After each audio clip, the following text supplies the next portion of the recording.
All right, 97.7 Outlaw Radio FM listeners, we are live in full effect right here, right now, and we got one half of a legendary hip-hop duo. We got one half of the U.M.Cs. We got Kool Kim right here live on the line. How are you doing this evening?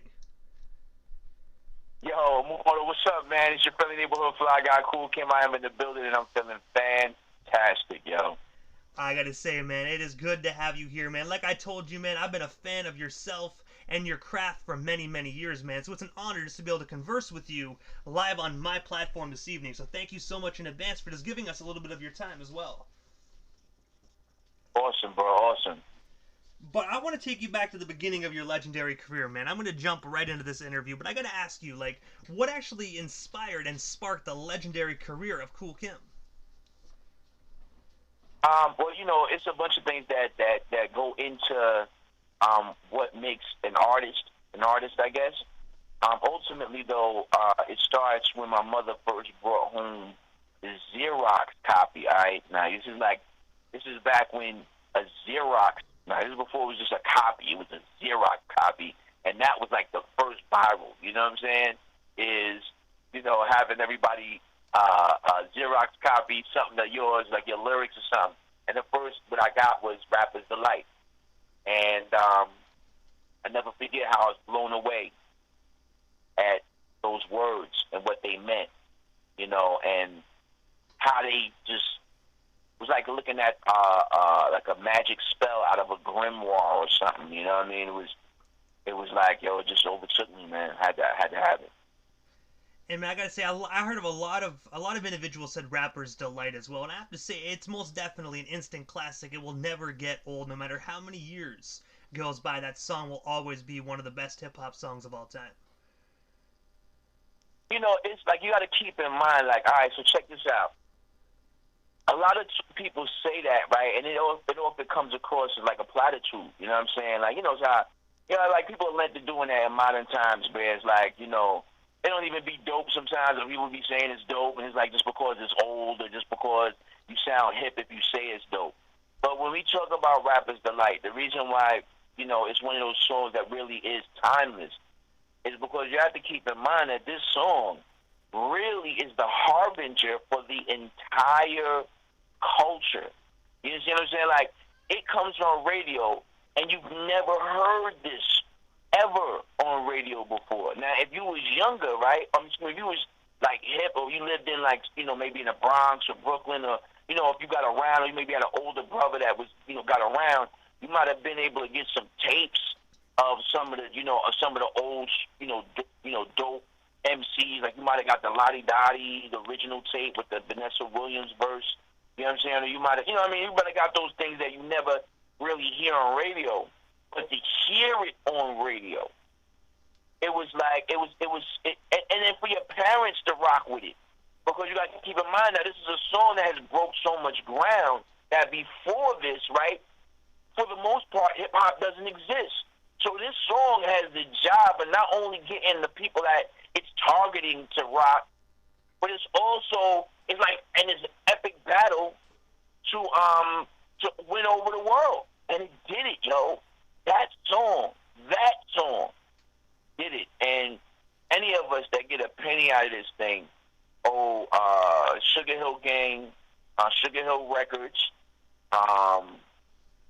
and everybody involved, even if it wasn't the best business, a debt of gratitude for the effort that was made in order to create it. And also, as well, as we already know, you were actually one half of the U.M.Cs that actually, I believe, debuted in the year 1988. But I was wondering, how did yourself and Haas G actually get connected? Like, what's the story behind that legendary hip-hop duo? Well, if your listeners are familiar with the Wu-Tang story, you'll note that Method Man in the movie worked at the Statue of Liberty. Well, what that movie omits, amongst many other things, is the fact that Haas and I actually did work at the Statue of Liberty alongside them. So Meth, You God, Lounger Low, and a couple others worked at the Statue of Liberty. So, we'd all take the boat to Manhattan from the Statue of Liberty, Liberty Island, and then from Manhattan you take the boat to Staten Island because that was the best way to travel to Staten Island if you didn't have a car. And so that's where we met. And we met, you know, by chance. I think he was writing rhymes, and I was like, "Yo, you write? You know, you rhyme?" And he's like, "Yeah." He's kind of secretive, you know what I mean? And then, you know, but we maybe became fast friends, and that was the beginning of what would be 20, 30 years of just, you know, working together with another individual to make things great. And also as well, just working at the Statue of Liberty and whatnot. Going back to the Method Man side of things, was Method Man doing music or starting to get into music, or was he just strictly like, I don't know what I'm going to do with my life yet? No, that's not true. I'm going to tell you, you know, anybody that's a fan of meth can be proud to know that even as a kid in like public school, he was, you know, he was faded. You know what I'm saying? Like in terms of like having that drive, having that will. The only other person I thought would have surpassed him or would have that had more drive that I knew at that point to this point would have been myself or another classmate of mine, Salim Masakela. All three of us were like, yo, really driven. You know what I mean? Like to be something. At that young age, we didn't know. We were both all in grade school together. In fact, he and I were in the same music class together. We both played trumpet. And so, make a long story short, son was always thinking, and by the time that we're at Statue of Liberty, Meth is then known as Shaquan. And Son was well known, like, yo, he was that dude like him. And all right, so you know Capadonna, obviously, but back then he went by OG, Original God. And OG was like Staten Island's very own Slick Rick. Like, he was that dope. And then Meth, which was Shaquan at the time, was he was like right behind him, like in terms of popularity. And Meth had he had these dope rhymes, but all his rhymes would sound the same.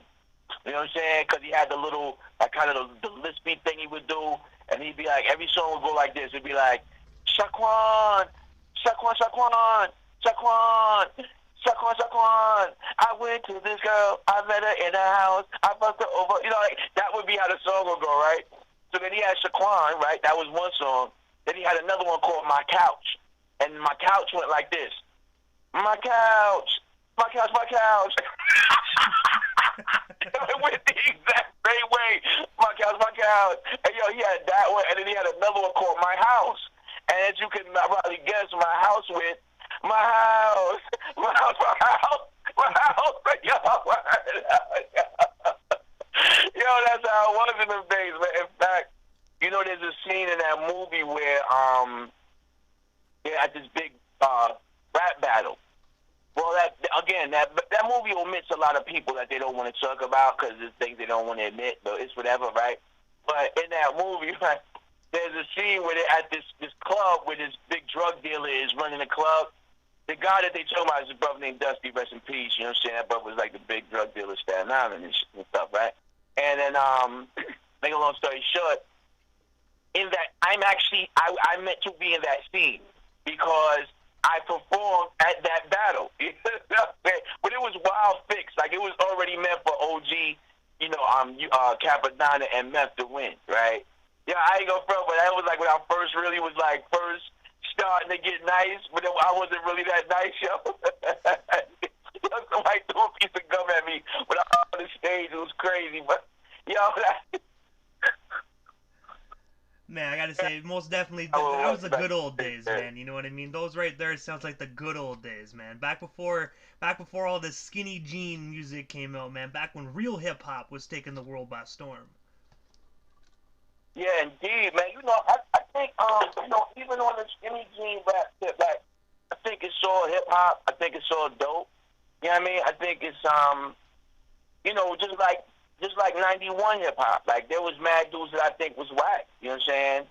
I'll even go as far as saying there was dudes that I thought that was whack. And the only reason why anybody even includes some of them in their top fives in some cases is because, their record label paid for that. And everybody bought into the opinion that they were sold to them. You You know what I'm saying? Whereas, I think that a lot of these kids, man, nowadays they self-made though. Like they got out there, they got on their grind, they promoted, they spoke the language of the youth that wanted to hear them now, and they do what they do. So I show them respect, man. I think that it's a bad thing when with a culture, especially as hip hop, when we delineate from each other because this is a really unique opportunity, man. When I grew up in hip hop, my mother didn't know nothing about this. You know what I'm saying?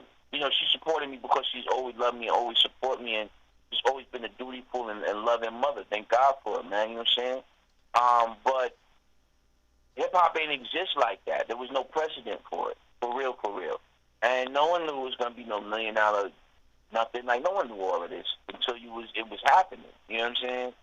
But it's the only musical culture that I'm aware of really like in pop culture maybe in this modern time that, this is that one time where the parents and the children look, sound, and rock to really the same thing. You talk the slang, you know what I'm saying? We listen to the same thing, you know what I'm saying? Even if you don't like the music, there's nothing that they can't play that you can't vibe to and you ain't going to know what they saying or you can't catch that same cadence right along with them.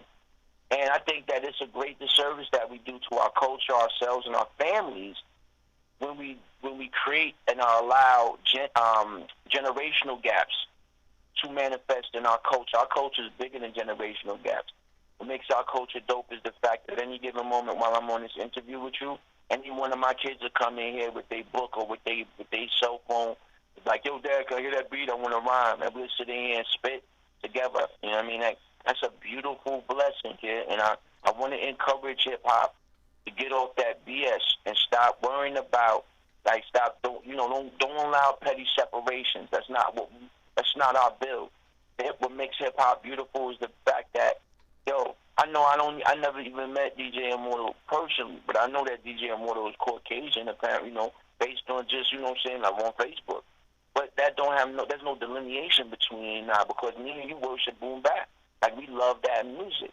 We love, so we don't have those, like that simplicity, like that foolishness that the society and the world is so muddled up with. Like we don't have that barrier, bro, because we love the same thing, man. When we heard Rakim say, standing by the speaker, suddenly I had this fever, wasn't even neither summer madness. But I just can't stand around, but the closer I get, the better it sounds.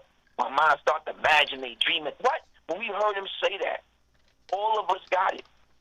All of us identify. All of us saw the bad signal go in the air at the same time, kid. And we've got to keep that energy so that we can preserve our culture in perpetuity. And that eventually our culture can mature to do the job that hip-hop is really and truly capable of. And I gotta ask, man, in 1991, the U.M.Cs released the full-length, critically acclaimed album Fruits of Nature. I have to ask, man, what's the story and inspiration behind that classic, iconic record? Well, there's an inspiration at that time. We're fresh off of 3 Feet High and Rising. You know what I'm saying? We're fresh off of Jungle Brothers done by the Forces of Nature, Ultramagnetic MCs, Sonic, Tribe Called Quest, Divine Styler. Like, you got these artists that are both culturally significant and artistically courageous. You know what I'm saying? Which is something that, if there's anything to criticize now, might be maybe a lack of that, lack of the originality. But I don't think it's the kids' fault. I think it's the labels and the record and the radio stations that refuse to play artists that are interesting and different. Like it's more cash. I think that's something that we forget about. We don't talk about when we talk about the quality of music. We don't talk about the fact that the outlets that play the music don't play dope music. You know what I mean? It's not the kids' fault that nobody's playing. Like it sound whack. It's the radio stations and the video shows that don't play these kids that make great music. They won't play their music because they're not paying up. You know what I'm saying? And that we can't. You know what I mean? Like that's something we got to talk about too. But so back to the original question, it was all of this dope original different vibes, different perspectives. Like, you really got different perspectives in hip hop at that point. So it wasn't like a cookie cutter thing where U.M.C just came out and tried to sound exactly like De La Soul or exactly like, no, we got inspired by it.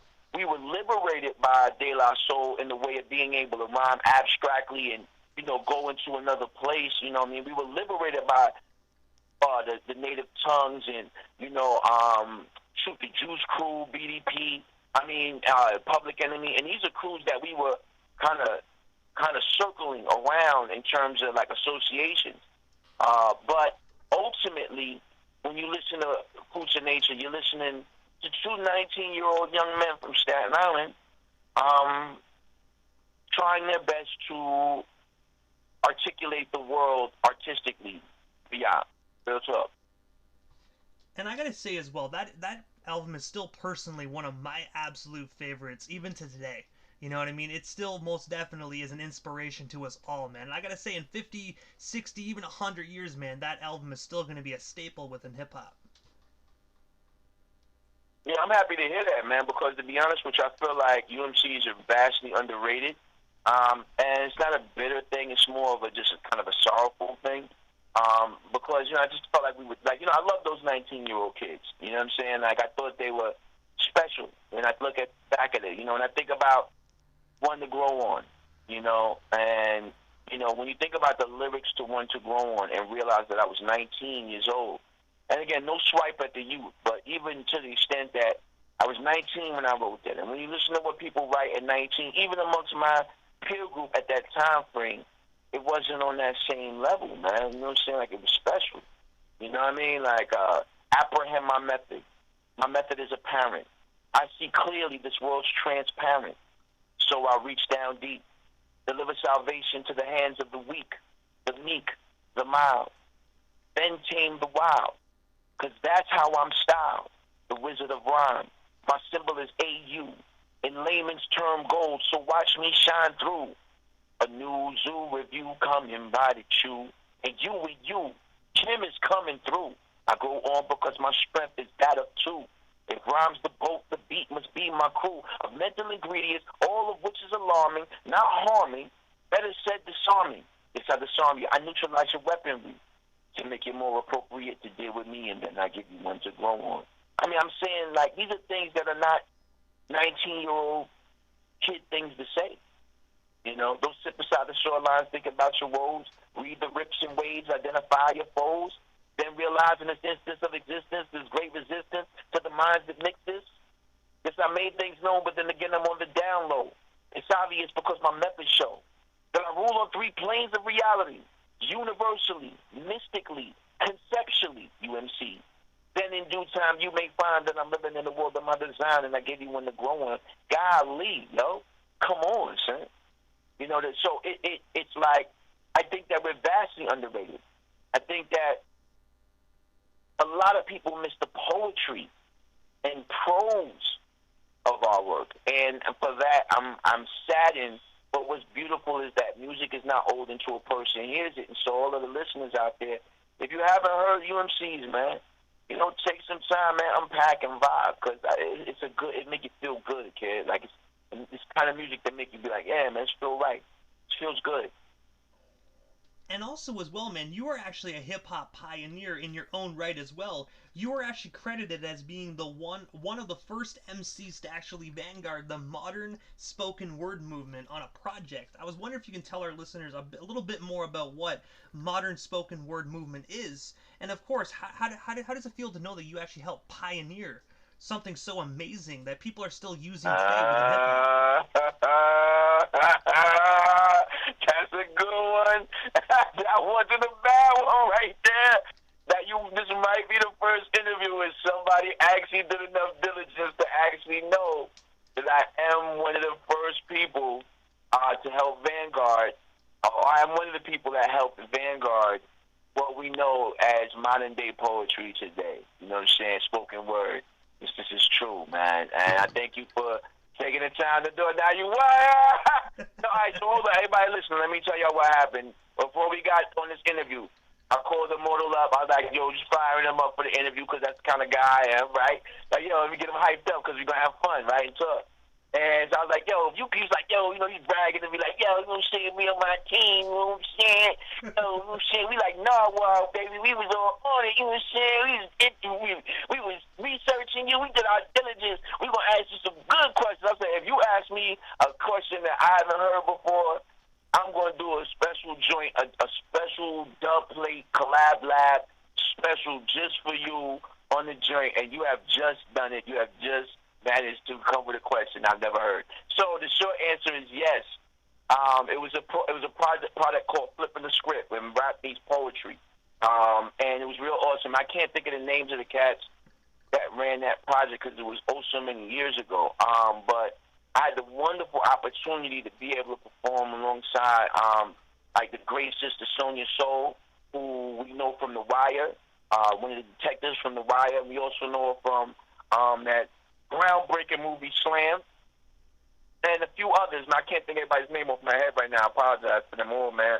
But yeah, we was out there, man. We was touring across the Eastern Seaboard, and we was out there doing our thing. So, you know, that whole the whole cadence from the I was going to the store to meet my friends, and she was thinking about the time when I was moving, and now I am just showing and proving and all that, like all that you hear them say.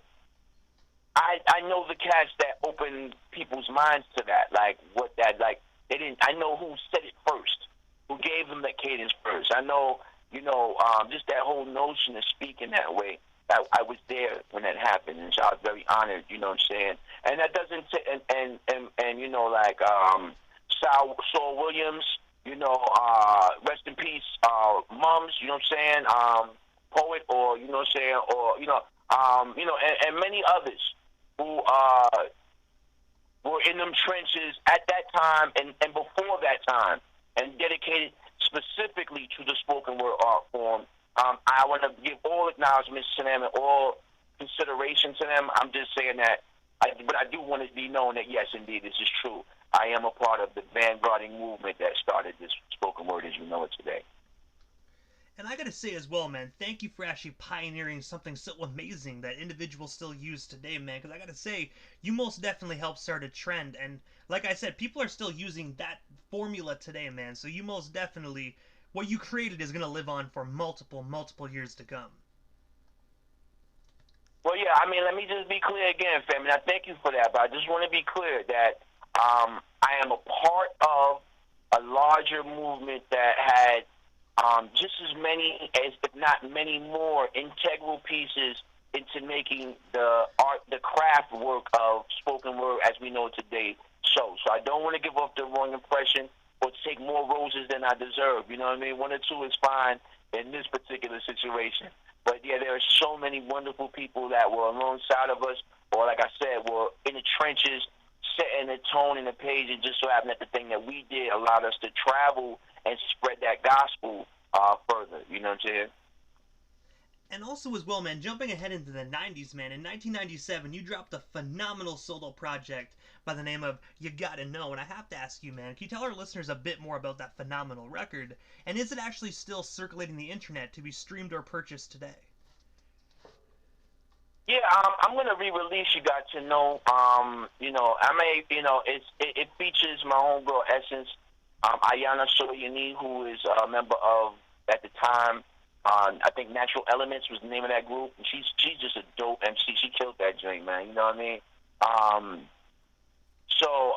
Yeah, that was like one of my first independent projects that I did. You know, so yeah, even back then I was ahead of the curve in certain cases. Like I was doing stuff that a lot of people wasn't doing before it was popular like that. Yeah, I did that, man. It was a dope song. I don't really have much to say about it other than it was a dope song and it was a great opportunity, and I did that, man. And I'm very happy to be, you know, a part of that indie scene, like a part of the artists that help the concept of independent hip hop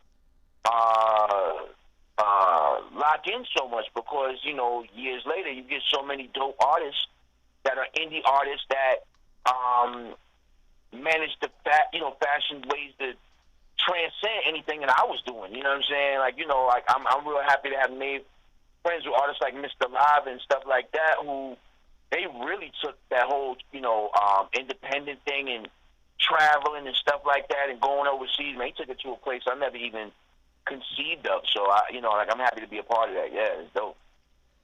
And also, as well, you have actually done some writing for various publications such as The Source, Teen Magazine, and Black Beat. I was wondering if you could tell our listeners a bit more about those experiences, and of course, what actually made you decide to get into publication writing?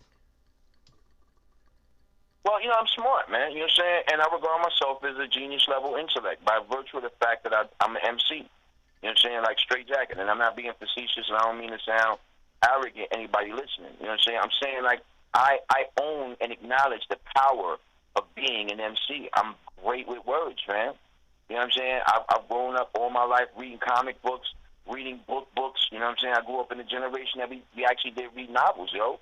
Yeah, I mean, I grew up in a generation where it was a big deal when it was the book week, like when everybody go to book club or whatever, you could go and buy your little books and stuff, you know what I'm saying?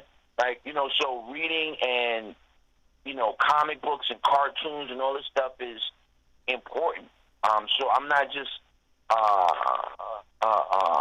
like a student just of hip hop, which I think is what stifles a lot of MCs. Like, you know, all right, so an artist's job is to reinterpret reality for people, to make it digestible for others, you know what I'm saying? To create realities even in some cases. But if you're going to create a reality, a universe, or you're going or a story, or you're going to retell reality, you have to have the tools to do that work, you know what I'm saying? So it's like coming to a plumbing job. You ain't got no tools. You ain't got no pipes. You ain't got no pipe cutter. You ain't got no, you know, monkey wrench. You don't got no welding, nothing, no glue, no nothing. So how you coming ready to work? What's the same with being an MC?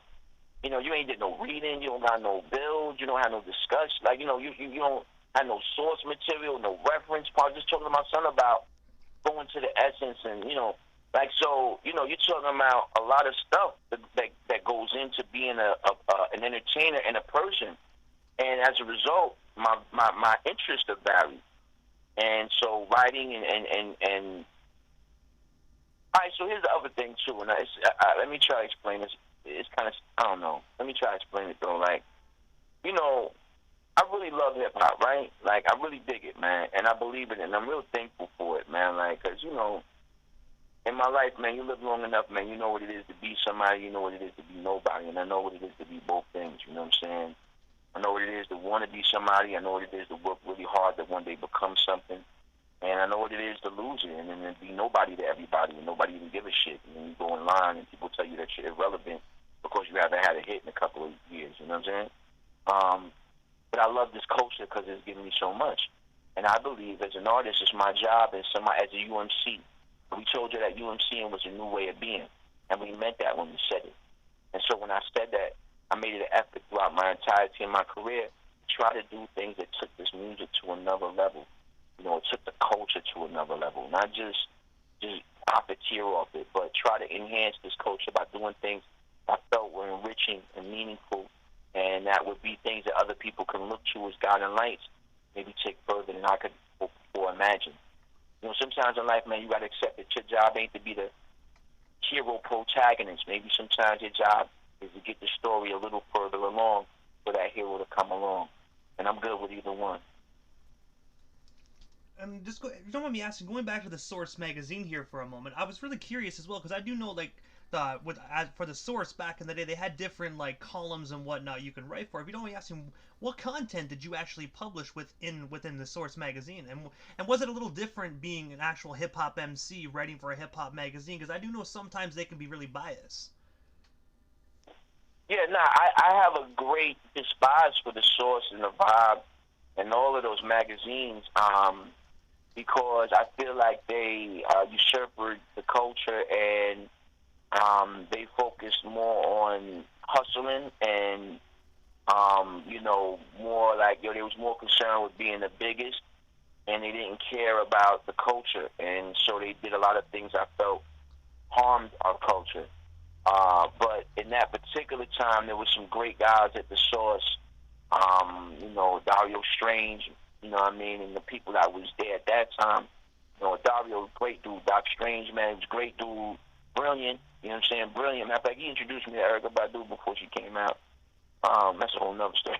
But I almost went the common route, y'all. I ain't gonna lie to you, but anyway, now, but during that time, man, he was a great dude, so it was a pleasure to be. I reached out to him and told him I wanted to write, and at that point, it had been it was unheard of, not unheard of, but maybe kinda, because no one did that.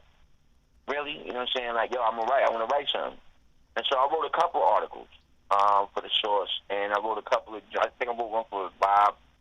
I definitely wrote that Teen Beat and Black Beat. I wrote for as well. I had the pleasure of writing for Ryan Proctor's. Shoot, what's the name of that joint? Damn, man, it's my joint. I had a little column on there called "Hip Hop Sucks Because You."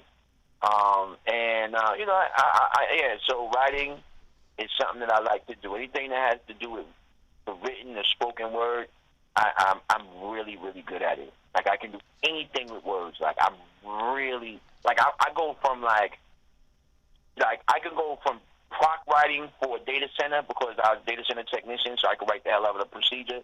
Like, from that, I can go all the way to, you know, literature, like, you know, or from haiku and all that kind of shit, like, all of it, everything. Like, whatever you can, I can do it. Like, that, I'm great at that, man. And also as well, man, before we go back into the whole like you know, your music career type of thing, alongside your music, you also are the lead organizer for Hip Hop for Haiti. I was wondering if you tell our listeners a bit more about this particular organization, and of course, how can our listeners get more involved? Well, you know, Hip Hop for Haiti is not as much an organization as it was a moment. At the time, Nazda Lone Wolf, who really was the impetus for that movement, reached out to me during my tenure as NY Oil, and you know, asked me to get involved and do the New York leg of it, and I did that. You know what I'm saying? And we managed to make a nice penny, man. We, you know, it was a very proud moment. I mean, it wasn't like, you know, it's another one of them situations where it's like, you know, I feel like we should have been able to raise tens or 20, you know, or hundreds of thousands of dollars based on the star power that came through and was showing love. But again, it was one of those things like, and it's a sad thing about music and just society in general, like, you know, sometimes stuff reduces itself to being a popularity contest. And if you're not the guy, then, well, they're not going to talk about it. You know what I mean? But if you're the guy, then, you know, even if you did a half-ass job, they're going to pick it up like you just did that. We did a great job. So shout-outs to Lynx Garcia, Sister Pam Africa, and really everybody, my family and everybody that was involved in Elise Feldman. Shout-out to her. That was my publicist at the time, who I actually met in Canada when we did the show in Canada.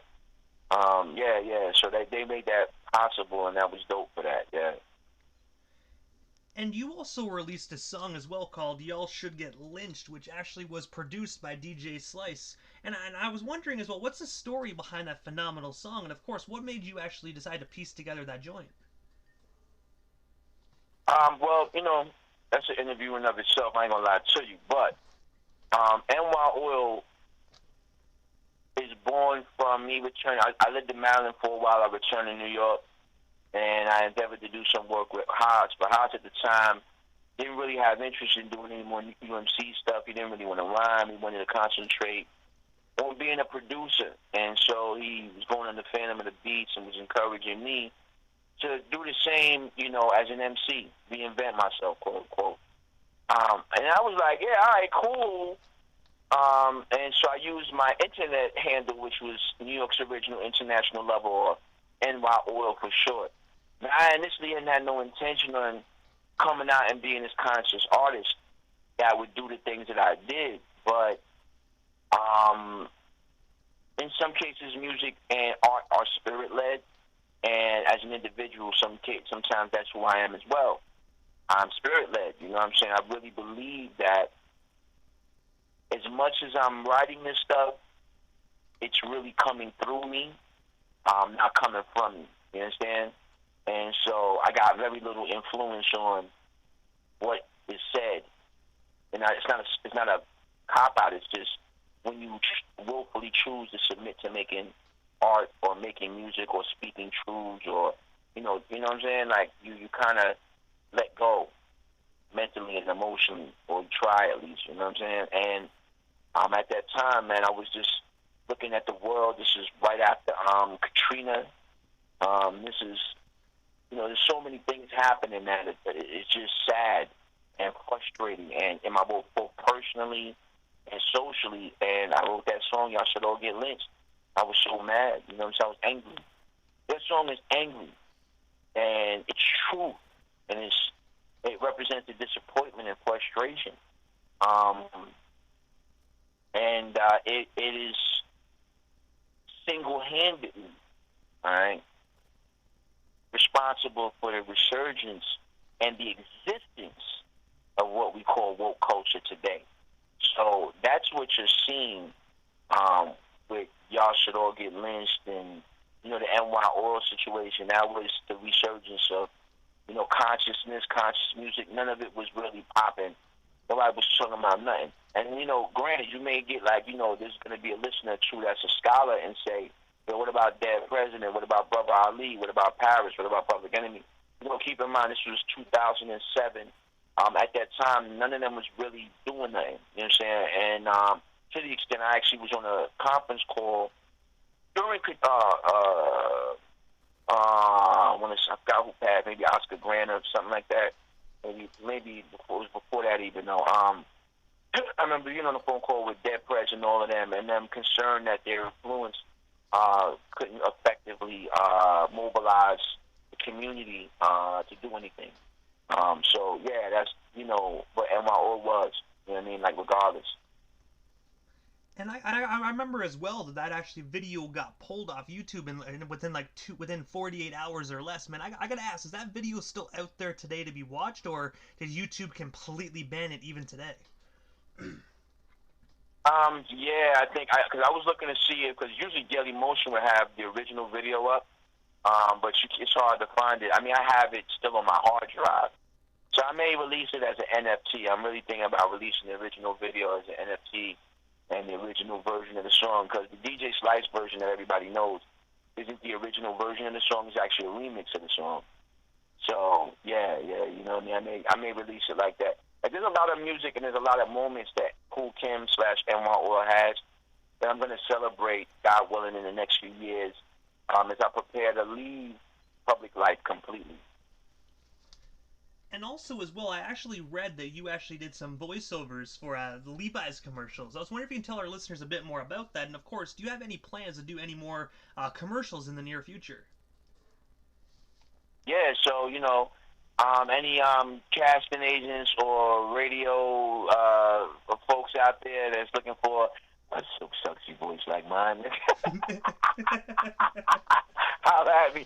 Yeah, no, I love doing that kind of work, man. The pay is great, you know what I mean? But more importantly, again, I think that I like to see hip-hop constantly diversified, and I like to see us constantly breaking new ground and doing new things and being seen doing fun stuff. And, the Levi's opportunity was fantastic. I had a great experience doing 2 commercials. In fact, I did one with Bobito. Matter of fact, it was for N1 for Bobito, and I did one for Levi's and Strauss. Yeah, Levi's buttonfly jeans. Levi's buttonfly jeans. Yeah, yeah, that's what that was. But yeah, I'm hoping to do some more of that, because I don't think that, I'm 50 now. I don't see me trying to run around on stage forever and ever. I'm in doing no high energy performances. So being able to do other things with your art and your music is dope. And I remember as well back in the day hearing that commercial on TV, and I always sat back, I'm like, I know that person that does that voice. You know what I mean? I know who does that voice. But it didn't really click until, we actually did the questions tonight, and I was like, oh. I'm like, that's who that was. Okay. I didn't even realize it didn't click. But also... Last part again, bro, I missed it. Oh, no, I actually just said, like, back in the day, I actually, I saw that commercial when it was actually airing on TV. And, like, I literally did not Oh, know. word. I didn't know who it was. I sat back, I'm like, I know this voice. Like, I definitely know who this person is, but I couldn't put my finger on it until we did the questions tonight, and I was like, oh, that's who it was. That's why the voice clicks. Wow, that's wild. That's wild. I never heard it on radio. I never seen anything else from it. I just knew, I did it and that was it. And I got a couple of calls. Like the one that I always get calls about though is the fact that the U.M.C. poster hangs on Martin Lawrence's wall. That joint. Even to this day, I get phone calls about that. Like people just discovering it. They call me up in like a panic almost. Like, yo, I was watching Martin. I'm like, dude, this is like 20 years old. So like, you just see it now. They're like, yeah. But yeah, we were blessed with Martin Lawrence. His production, they wanted to use the U.M.C. Poster on the wall, man. And they managed to stay in the house for the entirety of the show. I think in like the last season, it ended up moving to the radio station. And that was that. But yeah, man, that's dope. And if you don't mind me asking as well, pertaining to Martin, like how did that opportunity initially arise for you guys, and did you get the opportunity to go to the set of Martin? Nah, we didn't make it to Martin, man. That's one of them things I always was sad about. Like I always wish that happened. You know what I'm saying? Like I hope that I could do something dope enough where I could catch up with Martin, like have him in the video or something. Or I got a fucking dope idea. You know what I'm gonna do? I got a dope idea. You just gave me a dope idea, bro. And everybody listen, I'm going to do a song, I'm sure. And I'm going to do it so that the set, it's not going to look like Martin's set because it's like impossible for me to recreate that. But I'm going to have a poster of Martin Lawrence on my wall. In this video. You know what I'm saying? Like how I would do it because, all those years of, and I never met him, I never spoke to him or nothing, man. And I would love to have met him, man, because, I heard he was a fan, you know what I'm saying? So that would have been real cool, you know what I'm saying? But the way it happened was we was on Flavor Unit Management at the time, and they called him up, like, yo, we want to use the poster. And that was pretty much that. Like, it's not much to the story, and it's pretty much that. We had no idea, though, so that's what made it even more crazy. Like, you didn't, you get there, yo, Martin Lawrence was doing the show. It's like, all right, yeah, cool, do your thing. Months later, Martin Lawrence, y'all, you getting 500 phone calls.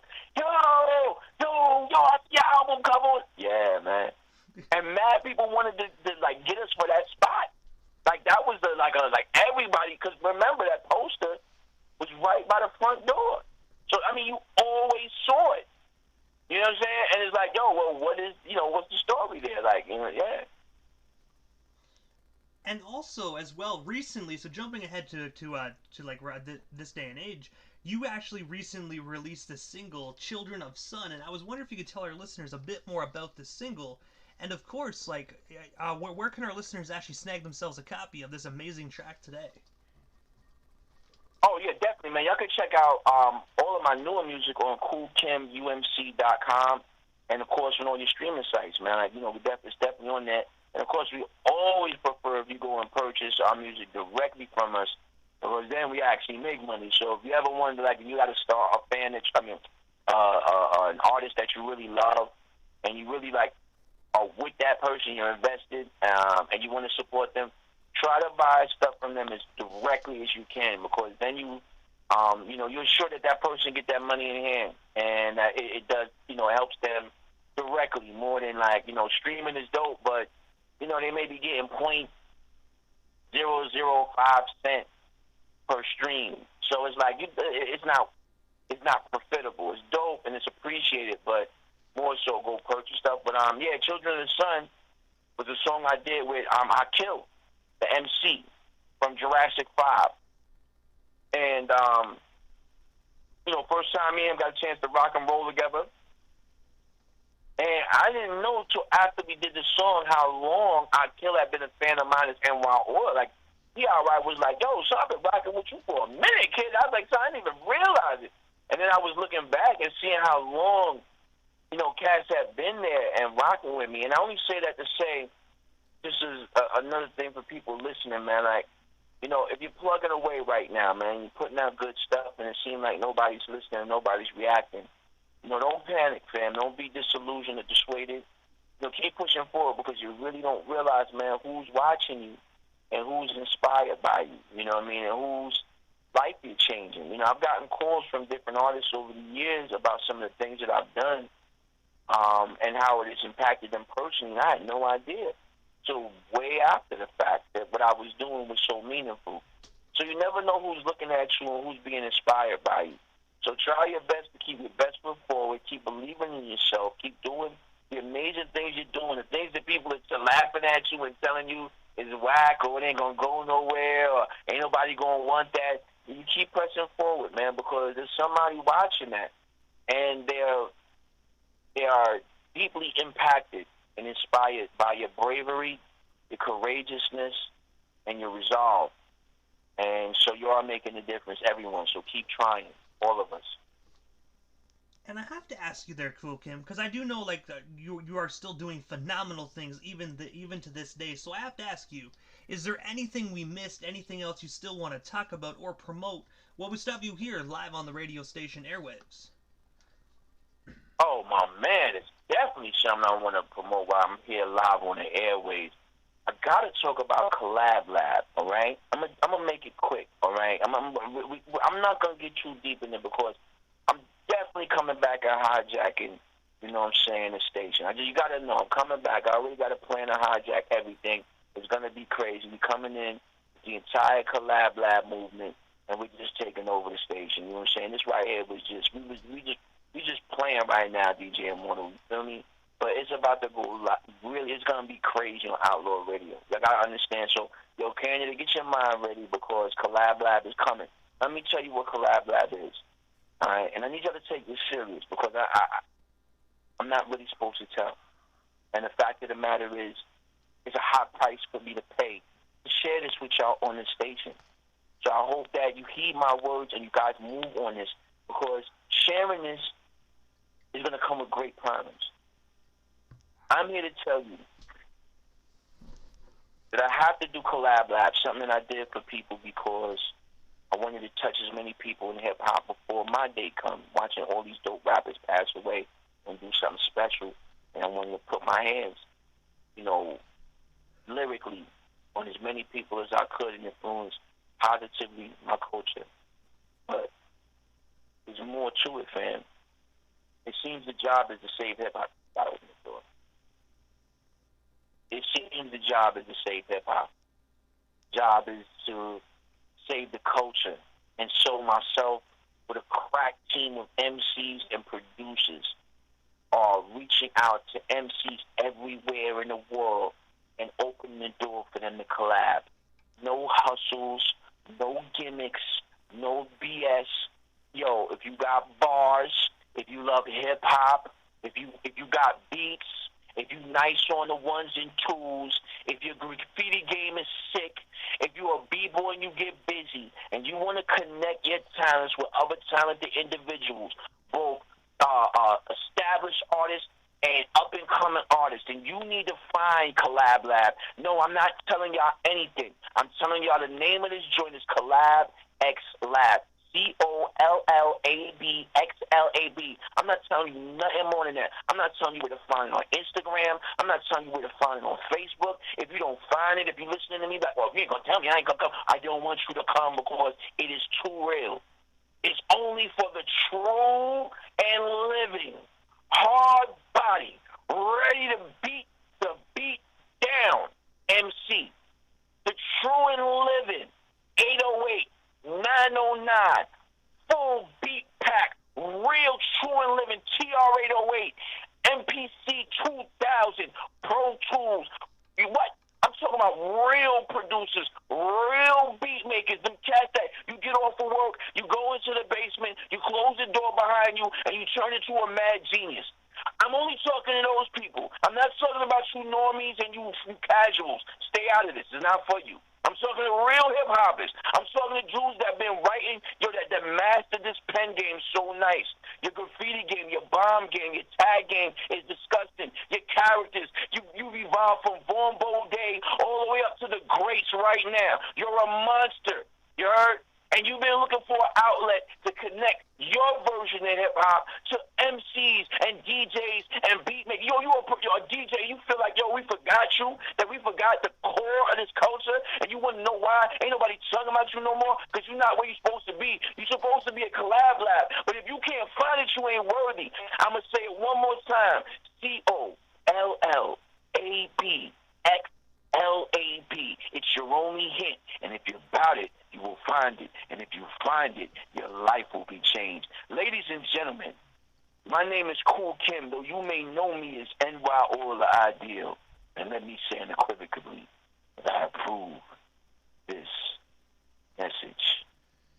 I gotta say, though, I felt the heat coming off our telephone this evening, ladies and gentlemen. I feel it, man. It's starting to melt. And I gotta say, make sure you dig for that and make sure you check it out today. Either you get it or you most definitely will regret it. Yes, sir. Definitely. Listen, a lot of times people come on the program, man, they be wanting people to hear their project so bad. Not this one. Because it's so dope. It's so dope. I'm not even selling it. It's so dope. You just gotta come and find it. I got artists like Mr. Live. I got Mikey D, you know what I'm saying, from a main source. You know what I mean? I got freaking Souls of Mischief. I've got, maybe not supposed to say it, but I'm going to say it anyway because I got Master Ace. I got Quest the Mad Lad. I got Thai Martial Law. I got, oh my God, I got Chip Fu hollering at me talking about he might get a little time, we might hear a little rhyme. I got a lot of people coming through with fire, and I ain't even talking about the cats that already burnt it up, like Squeegee O, my dude Stealth Bombs, my dude Master Dasa, and of course my son was on one of the joints. He go by Anime Jesus, by Anime Jesus. He's gonna do his thing. So yeah, fam, y'all gotta get ready. And listen, these are just some of the names, and because the popularity of Collab Lab just keeps growing, I'm getting calls from some really, really, really unexpected powerhouses right now. So once again, man, get ready. Collab Lab. You better find it or it finds you.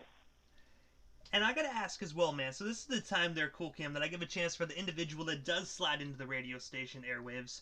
Just a chance before we wrap things up to give shout-outs to whomever they want to give shout-outs to. But most of all, man, your social media handles. That way our listeners can follow you and stay updated. Everything Kool Kim of the legendary U.M.Cs if they're not already doing so. But this is an old-school hip-hop station, so I really do hope they're already hitting that follow button.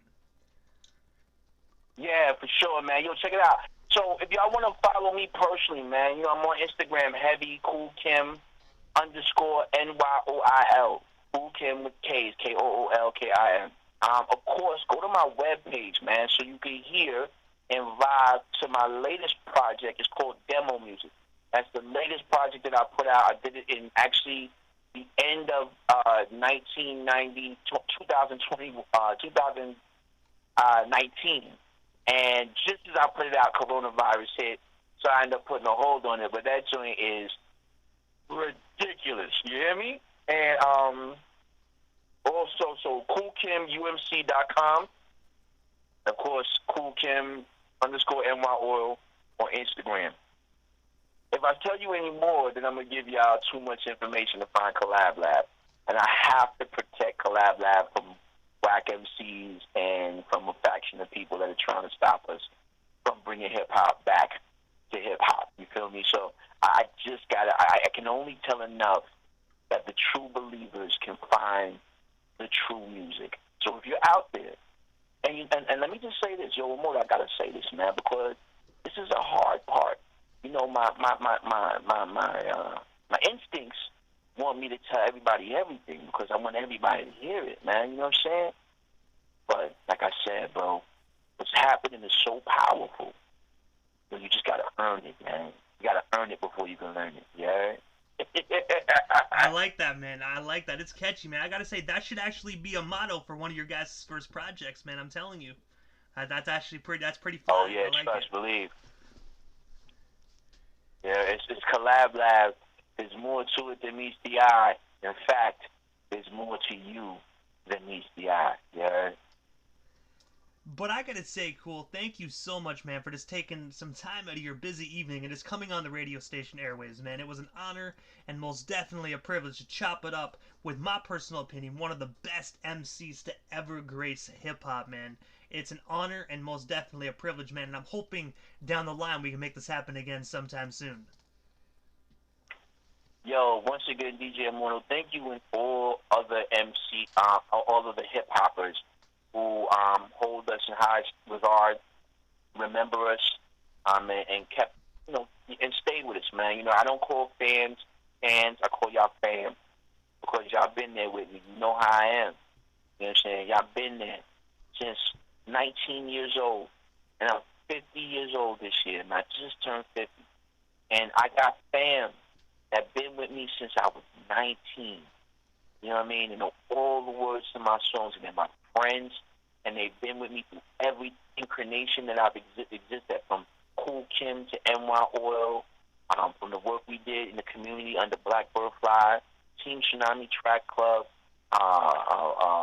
PEMG, from hip hop to Haiti, and so many other things. It's truly the Black World, being the social pundit for the BBC network, helping other rap groups like what's Buckshot and then Black Moon get started.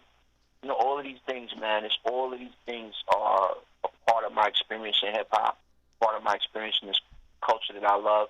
And I'm so thankful for all of the people that have written with me all these years. And I look forward to as many more years as I can give y'all of me doing my best to entertain y'all and educate you and liberate y'all in my own way. So thank you all for the time and the opportunity to entertain you. Word is bond. Hey, man, you are most certainly welcome, and thank you so much again, man. Anything you need radio-wise, don't hesitate to reach out. We here at Outlaw Radio FM most definitely got your back. Yeah. Have yourself a wonderful night, Kool Kim. Thank you so much again. You're welcome, man. Thanks for having me, bro.